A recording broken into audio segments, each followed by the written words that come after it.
After a massive 9.0 earthquake followed by a horrifying tsunami, the Japanese city of Sendai is filled with people left homeless among the scattered debris from the March 11 disaster.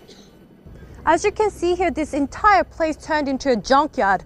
The crumpled vehicles alongside the street clearly shows how deadly tsunami was last Friday. And the aftershocks and tsunami warnings haven't stopped since. Victims from the city of roughly 1 million people visit their destroyed homes, and the only thing they can do is helplessly watch. One woman who has lived here for over 30 years said the quake was something she has never experienced in her life.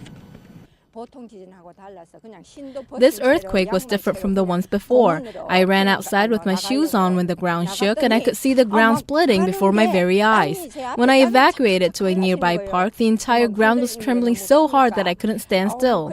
Cars on the streets were bouncing up and down too. Just around the corner, a small guest house was not lucky enough to be spared from the disaster.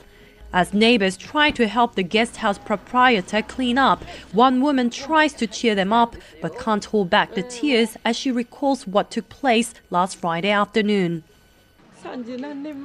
I experienced a massive earthquake about 30 years ago, but it was nothing like this one. My house was nearly drowned by the tsunami. There was water flooding inside my home. I tried to help others who are suffering more than me by sharing food, but I don't know what I'm going to do with my house. Meanwhile, long lines of people waiting to buy something to eat can be spotted on the streets of downtown Sendai, as few stores have reopened as of Monday. A few gas stations have resumed operations, but only to sell 2,000 yen or around $25 worth of gas per driver due to lack of gasoline in the city. It's only been a couple of days, but Sendai definitely has a long way to go before coming out of this unforgettable nightmare. Kim Nari, Arirang News, Sendai, Japan.